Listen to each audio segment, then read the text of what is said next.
আসসালামু আলাইকুম প্রিয় শিক্ষার্থীবৃন্দ, আজকের এই ক্লাসে আমরা নবম দশম শ্রেণীর ইংরাজি ফার্স্ট পেপারের পার্ট 2 নিয়ে আলোচনা করব। পূর্বের একটা ভিডিওতে আমি তোমাদের সাথে এই পর্যন্ত পড়েছিলাম, অর্থাৎ এই যে ইউনিট 1-এর লেসন 1-এর যে title mister Moti by Rashed Abir, এই গল্পটার এই পর্যন্ত হয়েছিল আমাদের পার্ট 1। এখন ইনশাল্লাহ আমরা এখান থেকে পড়া আরম্ভ করব। তো দেখো, বলা হচ্ছে ইন দ্যাট মোমেন্ট।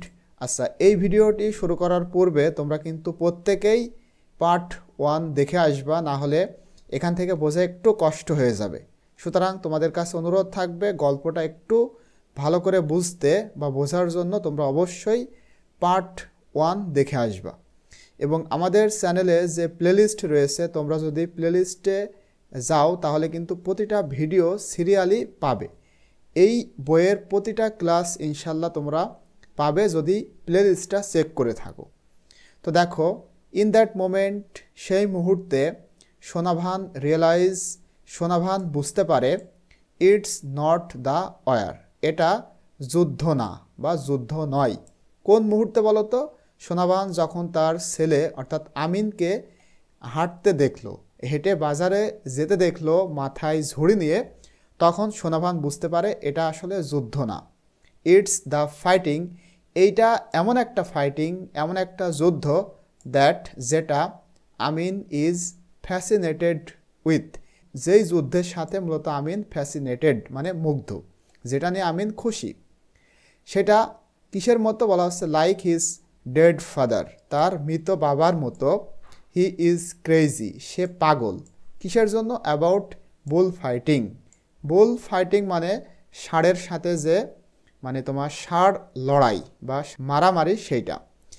এবং এখানে কোক ফাইটিং মানে তো মরগ, অর্থাৎ মরগ ফাইটিং মানে মরগ লড়াই। তোমরা একটা জানো, এইটার একটা খেলা রয়েছে সেটা। অ্যান্ড বোট রেসিং, এবং নৌকার যে প্রতিযোগিতা বা নৌকা রেস, সেইটা। মানে তার বাবাও কিন্তু এগুলার ভক্ত ছিল, সেও তার বাবার মতো, এই যে লাইক মানে মতো, আমিনও তার বাবার মতো পাগল বা ভক্ত। কিসের জন্য? বুল ফাইটিং, তারপরে কোক ফাইটিং এবং বোট রেসিংয়ের জন্য। দ্য সেম স্টাববোর্নেস, মানে স্টাববোর্নেস শব্দের অর্থ হচ্ছে জেদি।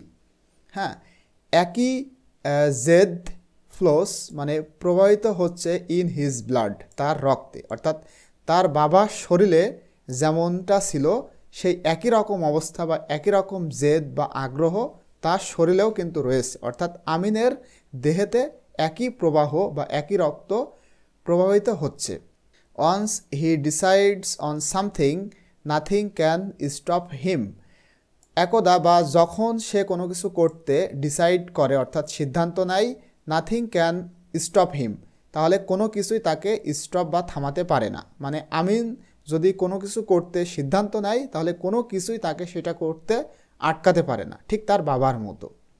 হার লিটল সন, তার ছোট্ট ছেলে, নাও আ ম্যান, এখন একজন মানুষ, বা মানুষ বলতে তার ছোট্ট ছেলে এখন একজন প্রাপ্তবয়স্ক মানুষের মতো, বা তার ছোট্ট ছেলে একজন এখন পুরুষ। Even up to his 15th birthday, barely a day passed without neighbors appearing with a slew of complaints. বলা হচ্ছে even up to his 15th birthday, মানে তার 15তম জন্মদিন পর্যন্ত।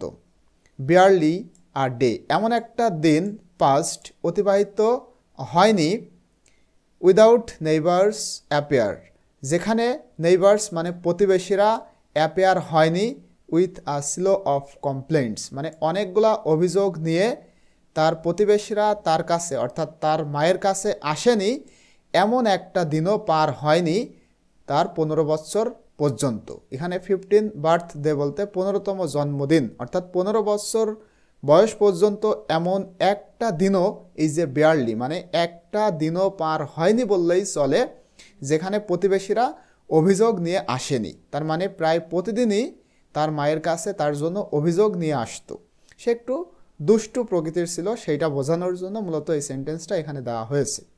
সামটাইমস মাঝে মাঝে 1 or 2 turned up from other village, মাঝে মাঝে দেখা যায় কি যে 1-2 জন অন্য ফ্রম আদার ভিলেজ অন্য গ্রাম থেকে এসেছে।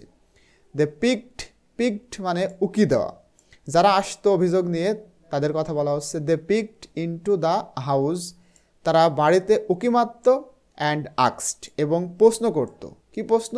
ডাজ আমিন লিভ হিয়ার, আমিন কি এখানে বাস করে, এই প্রশ্নটা করত। সোনাভান উড সাই, আচ্ছা এই সাই মানে হচ্ছে দীর্ঘশ্বাস ফেলা। সোনাভান তখন দীর্ঘশ্বাস ফেলতো।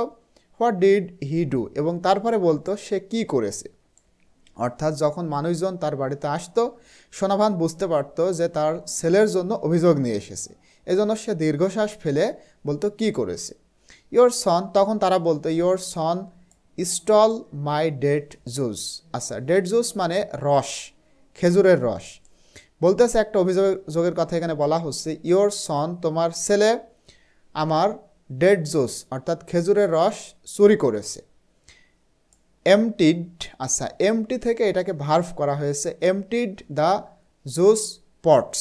আচ্ছা জুস পটস বলতে তোমরা হয়তো জানো খেজুরের রস, খেজুর গাছে যেটা পাতা হয় রস নেওয়ার জন্য বা রাখা হয় সেটাকে মানে গ্রামের ভাষায় বলা হয় ভাঁড়, সেইটা বলতেছে। এই যে মানে জুস পটস এইটা খালি করেছে, যেখানে মানে কোথায় ছিল সেই যে মানে ভাঁড় বা রস যেটা রাখা ছিল সেটা ছিল হ্যাঙ্গিং ঝোলানো অন দ্য ডেড ট্রিজ, খেজুর গাছে ঝোলানো ছিল, এমন ভাঁড়গুলা সে খালি করেছে, তার মানে খেজুরের রস চুরি করেছে। Sonavan would Sai again, Sonavan আবারও দীর্ঘশ্বাস ফেলল এই কথাটা শুনে। দেন আক্স দ্য ভিজিটর, তারপরে এই যে ভিজিটর যারা অভিযোগ নিয়ে এসেছে, মানে ভিজিটর বলতে ভিজিট বলতে তো দর্শন করা, আর ভিজিটর বলতে যারা দর্শন করে, অর্থাৎ যারা অভিযোগ নিয়ে এসেছে তাদেরকে বলল টু পার্ডন হিম, তাকে ক্ষমা করতে। পার্ডন মানে ক্ষমা করা।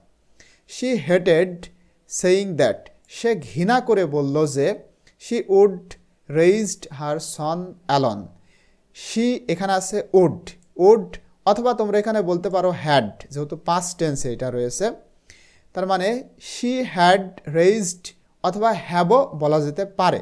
তখন তুমি যদি হ্যাভ বলো তার মানে এখানে রয়েছে তোমার প্রেজেন্ট পারফেক্ট টেন্স। এরপর দেখো ভার্বের 3 ফর্ম রয়েছে, এখানে কিন্তু উড বলা যাবে না। প্রথমে আমি উড বলেছিলাম, উড হলে পরবর্তী ভার্বটা অবশ্যই ভার্বের বেস ফর্ম হতো, যেহেতু ভার্বের সাথে ইডি রয়েছে এখানে হবে কি হ্যাড অথবা তোমরা বলতে পারো হ্যাভ, ঠিক আছে। তাহলে she have raised her son alone, সে তার সন্তানকে একা একা বড় করেছে। এরপরে বলতেছে if she could spare them, যদি সে তাদেরকে অতিরিক্ত কিছু দিতে পারত। এখানে যেহেতু তার সন্তান তাদের এই ক্ষতিটা করেছে, এখন এই ক্ষতিপূরণ হিসেবে সে কিছু তাকে দিতে চায়, মানে তাদেরকে দিতে চায়, সেই কথা বলতেছে যে ইফ শি কুড, যদি সে পারত স্পার দেম তাদেরকে কিছু দিতে, তাহলে বেশ ভালোই হতো, কিন্তু সে ততটুকুই দিতে পারবে যতটুকু তার কাছে রয়েছে। এখন সে কি দিবে বলা হচ্ছে, শি উড ব্রিং, সে নিয়ে আসবে হাফ আ ডজন এগস, মানে হাফ ডজন এগ, তার মানে 6টা ডিম নিয়ে আসবে। যেহেতু 1 ডজন সমান 12টা, তার মানে হাফ অর্থাৎ 6টা ডিম সে নিয়ে আসবে। অ্যান্ড হ্যান্ড দেম, এবং তাদের হাতে দিবে টু দ্য ভিজিটার্স, মানে ভিজিটার্সদের যারা এসেছে তাদের হাতে এই ডিমগুলা দিবে ক্ষতিপূরণ হিসেবে। এরপরে এটা দিয়ে সে বলতেছে please take this for your children, তাহলে এইটুকু দয়া করে, এইটুকু মানে এইগুলা তোমার বা তোমাদের সন্তানের জন্য রেখে দাও। যেহেতু তার সন্তান অর্থাৎ সোনাভানের সন্তান এই জিনিসগুলা ক্ষতি করেছে, তাদের রস চুরি করেছে, ক্ষতিপূরণ হিসেবে সে 6টা ডিম দিল এবং বলল যে এই ডিমগুলা তোমাদের সন্তানের জন্য রেখে দাও। এরপরে দেখো অ্যাট নাইট, রাতে Sonavan claims out of her bed, Sonavan তার বেড থেকে উঠে পড়ল বা উঠল বা ওঠে। এরপরে ক্যাশেস দ্য হ্যারিকেন ল্যাম্প, এরপরে হারিকেন যে ল্যাম্প, হারিকেন তোমরা কি জানো, আগে যখন কারেন্ট ছিল না, বিদ্যুৎ ছিল না এলাকাতে, এমন হারিকেন ছিল রাতে, মানে রাতে জ্বালানি হিসেবে। বা অন্ধকার দূর করার জন্য। হারিকেনে কিন্তু আমরা পড়াশোনা করেছি। তো এইটা সে হাতে ধরলো অ্যান্ড টিপটোজ ইনটু আমিনস রুম। এরপরে সে টিপ করে বা নীরবে আমিনের রুমে প্রবেশ করলো বা চলে গেল। She stands by his bed. এরপরে সে তার বেডের পাশে দাঁড়ালো। Looks at her sleeping son. এরপরে তার ঘুমন্ত ছেলের দিকে তাকালো বা তাকাই। He snores like his father. এবং তার যে ছেলে অর্থাৎ আমিন, সে স্নোর মানে নাক ডাকানো, নাক ডাকে লাইক হিজ ফাদার, তার বাবার মতো। He has her light skin. Light skin বলতে উজ্জ্বল চেহারা, তার ফর্সা চেহারা রয়েছে, অর্থাৎ আমিনের বর্ণনা দিচ্ছে। And button nose. বটন বলতে ছোট গোলগাল সুন্দর নাক, তার বটন নোজ রয়েছে। শি টাচেস হিজ নেক। এরপরে মানে আমিনের কথা বলতেছে যে তার ছেলে ঘুমাচ্ছে, তখন সে দেখলো যে সে তার বাবার মতোই নাক ডাকে এবং তার সুন্দর চেহারা সুন্দর নাক রয়েছে। She touches his cheek. তখন তার মা, এই শি বলতে আমিনের মা, কি করলো, তার যে চেক বা গাল সেখানে টাচ করলো। His board for head. এবং তার মানে চওড়া বা প্রশস্ত কপাল রয়েছে। হি সাপ্রেস আর ডিজায়ার। আচ্ছা, সাপ্রেস শব্দের অর্থ হচ্ছে কন্ট্রোল করা। সে কন্ট্রোল করলো। আর ডিজায়ার একটা ইচ্ছা। কিসের ইচ্ছা? টু লাই বিসাইড হিম, তার পাশে শোয়ার ইচ্ছা। এই শোয়া বলতে মানে ছোটোবেলায় সে অর্থাৎ আমিনের মা তার ছেলেকে বা সন্তানকে অনেক আদর করেছে, অনেক আলিঙ্গন করেছে, অনেক আদর করেছে, সোহাগ করেছে। সেই সোহাগটা সে আবার করতে চাইল, কিন্তু কি করলো, সেই যে ডিজায়ার মানে ছোটোবেলায় সে তার সন্তানকে যেভাবে আদর স্নেহ করেছে সেই ইচ্ছাটা সে সাপ্রেস করলো, মানে কি করলো, কাটিয়ে তুললো, মানে এই ইচ্ছাটা আর রাখলো না। Like the old days. এই যে বলা হচ্ছে she suppress her desire to lie beside him. সে তার পাশে শোয়ার যে ইচ্ছা সেটাকে অতিক্রম করলো। লাইক দ্য ওল্ড ডেজ, পুরোনো দিনের মতো, মানে আগে যেভাবে তার পাশে শুয়ে তাকে আদর করত, যত্ন করত, স্নেহ করত মা হিসেবে, সেইটা সে কাটিয়ে উঠল। When she slept cuddling her baby. এই যে কাডলিং বলতে আলিঙ্গন করা। সে তার সন্তানকে যখন শুয়ে রেখে যেভাবে আলিঙ্গন করত, যখন আগে এমনটা করত, সেই জিনিসটা সে কী করলো, এই যে সাপ্রেস করে তুললো বা কাটিয়ে উঠলো। আবার সাপ্রেস বলতে তোমরা বলতে পারো দমন করা। তাহলে বুঝতে পারছো এখানে কি বোঝাচ্ছে, যে she suppress her desire to lie beside him, মানে তার পাশে শোয়ার যে আকাঙ্ক্ষা সেটাকে সে দমন করলো। লাইক দ্য ওল্ড ডেজ, পুরোনো দিনের মতো। When she slipped cuddling her baby, যখন তার সন্তানকে তার পাশে শুয়ে আলিঙ্গন করত, ঠিক সেই আকাঙ্ক্ষা সে দমন করলো। এরপরে দেখো, a warning comes from old chowkidar's young wife.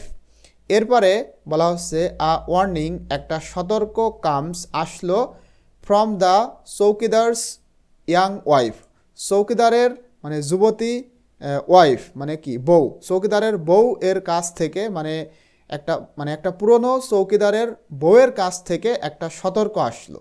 কিসের সতর্ক? ওয়াস ইয়োর রোস্টার। আচ্ছা, এই রোস্টার বলতে তার অর্থাৎ এই যে মতি, মতি বলতে কি বোঝায় বলতো? মতি বলতে এখানে যে মরগটা ছিল সেই মরগের নাম কিন্তু সোনাভান মতি দিয়েছিল। কারণ কি, সে এই মরগকে তার সন্তানের মতো করে সে দেখত। এখন এই যে চৌকিদারের ওয়াইফ, সে বলতেছে ওয়াস ইয়োর রোস্টার, তোমার যে মরগ সেটার দিকে তাকাও, তোমার যে রোস্টার তার দিকে দেখো।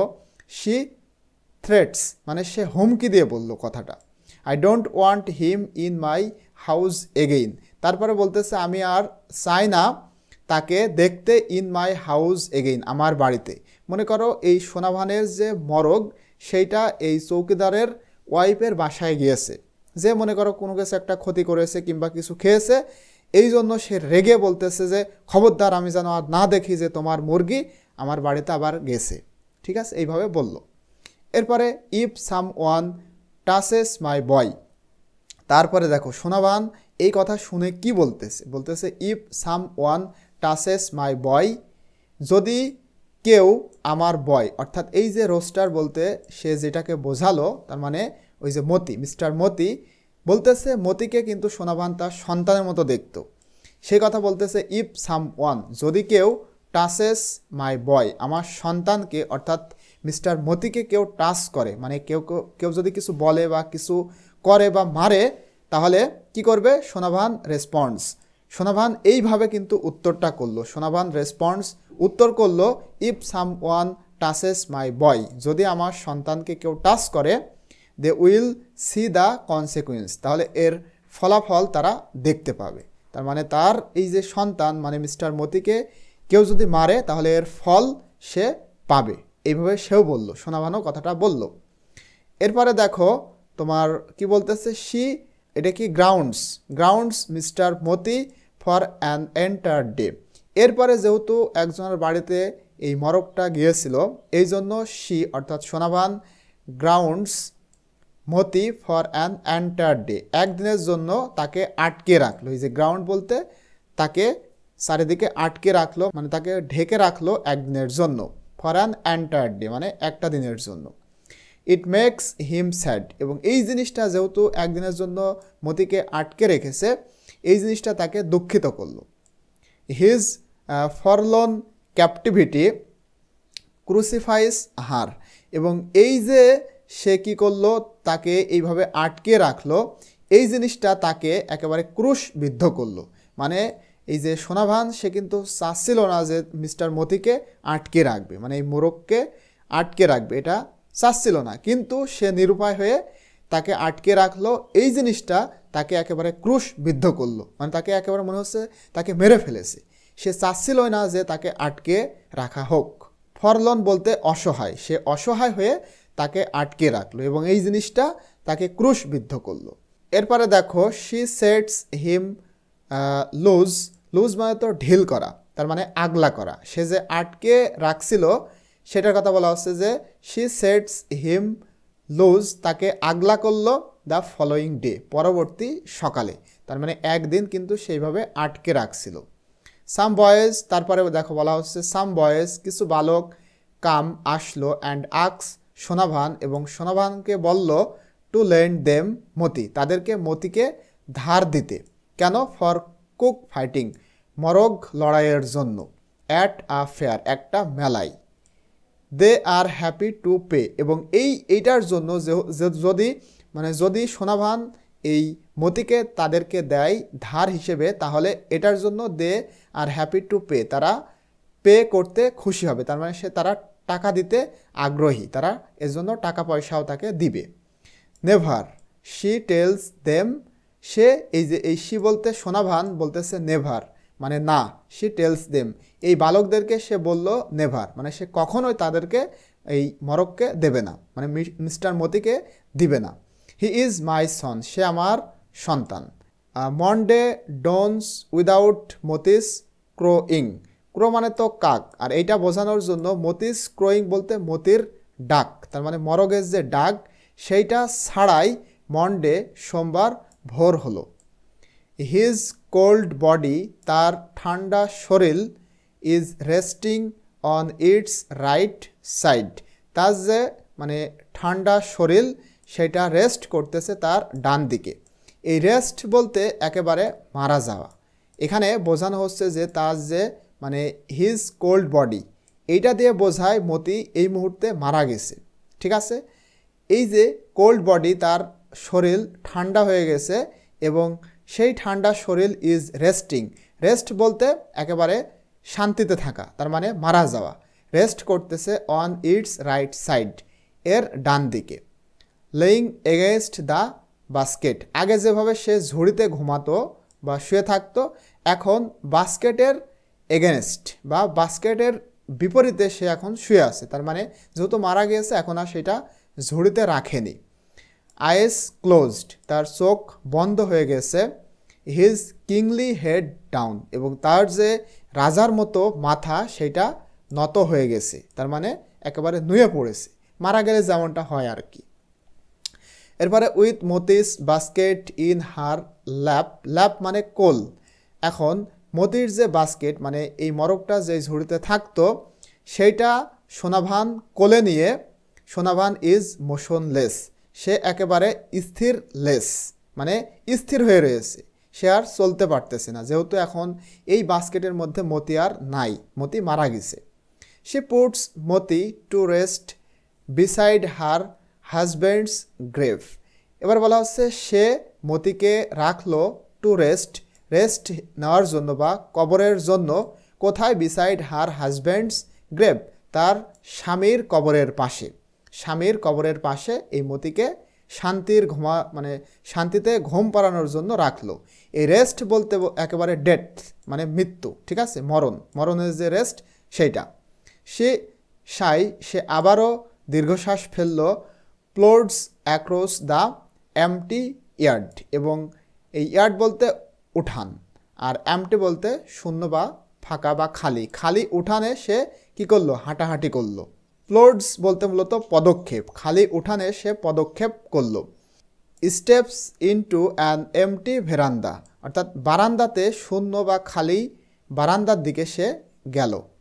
ক্রলস ইনটু অ্যান এমটি হাউস, এরপরে শূন্য ঘরে সে ক্রলস মানে হামাগুড়ি দেওয়া, হামাগুড়ি দিতে লাগলো, মানে হাউমাউ করতে লাগলো। And sits on the edge of an empty bed, edge বলতে কিনারা, এবং শূন্য বেডে একেবারে এই খালি বেডের কিনারায় সে বসলো। যেহেতু মারা গেছে এখন সে তার অনেক দুঃখ, সে কান্নাকাটি করতেছে। এখানে বলা হচ্ছে সে মতিকে তার স্বামীর কবরের পাশে কবর দিল এবং সে আবার দীর্ঘশ্বাস ফেললো, খালি উঠানে হাঁটলো, হাঁটতে হাঁটতে সে বারান্দাতে আসলো। এরপরে মানে বাড়িতে সে হামাগুড়ি দিতে লাগলো, মানে হামাও করতে লাগলো, তারপরে বেডের এক কোণে বসে পড়লো। অ্যানাদার মর্নিং ব্রেকস, পরের আর একটা দিন হয়, সকাল যায়, নুন সকাল যে তোমার দুপুর আসে, অ্যান্ড আফটারনুন তারপরে বিকাল আসে, কাম অ্যান্ড গো আসে এবং যায়, এইভাবে মানে দিন পার হচ্ছে। অ্যানাদার মর্নিংস ব্রেক মানে অন্যান্য সকাল ভাঙে, তার মানে এক সকাল থেকে আর একটা সকাল আসে, তারপরে একটা নুন একটা দুপুর থেকে আর একটা দুপুর আসে, আফটারনুন একটা বিকাল থেকে আর একটা বিকাল আসে, এইভাবে কাম অ্যান্ড গো আসে এবং যায়। এরপরে দেখো দ্য বার্ডস ইন দ্য কুপস, কুপস মানে খাঁচা, কোয়াক অ্যান্ড ক্রো মানে খাঁচার মধ্যে পাখিরা কি করছে? কোয়াক অ্যান্ড ক্রো, তারা মানে তাদের ভাষায় ডাকতেছে। No one lets them out, সেদিন কেউই তাদেরকে কি করেনি? ছেড়ে দেয়নি। এই যে নো ওয়ান লেটস, পারমিশন দেয়নি দেম তাদেরকে আউট, বাইরে যেতে। যেহেতু মানে এই সোনাভানের মন প্রচণ্ড খারাপ, সেই দিন সে মানে তার যে পাখি ছিল তাদের সেই পাখিগুলা খাঁচা থেকে কেউই বার করে দেয়নি, এই জন্য তারা কোয়াক অ্যান্ড ক্রোস ডাকাডাকি করতেছে। ফর দ্য ফার্স্ট টাইম, প্রথমবারের জন্য, এই প্রথমবার সোনাভানস ডোরস ডু নট ওপেন, এই প্রথমবার মূলত সোনাভান কি করলো? এই যে ডোর বা দরজা ডু নট ওপেন, খুলল না, ঠিক আছে, মানে এই প্রথমবার, যেহেতু মারা গেছে মিস্টার মতি, সেই দুঃখে সে প্রথমবারের মতোই সে এই যে ডোর বা দরজা, এই খাঁচার দরজা সেটা খুলেছিল না বা খুলল না। এবং এই গল্পটা কোথা থেকে নেওয়া হয়েছে দেখো, বলা হচ্ছে the extracts of mister Moti are selected from the complete story included in when the mango tree blossomed, মানে যখন আম গাছে ফুল ফোটে, একটা বই যেখানে 50 শর্ট স্টোরিজ রয়েছে বাংলাদেশের, এবং এইটা এডিট করেছেন বা সম্পাদন করেছেন নওয়াজ জামান। সেখান থেকে মূলত মিস্টার মতি যে গল্প সেইটা তোমাদের এই বইয়ে দেওয়া হয়েছে। তো এই পর্যন্ত আমাদের পার্ট 2, পার্ট 1 এবং পার্ট 2 এই দুইটা পার্টে আমরা গল্পটা পড়লাম। ইনশাল্লাহ পরবর্তীতে আমরা এখানে যে প্রশ্নগুলো রয়েছে এবং এখানে যে কাজগুলো রয়েছে সেইগুলো আমি তোমাদের সাথে শেয়ার করব। টিল দেন আল্লাহ হাফেজ।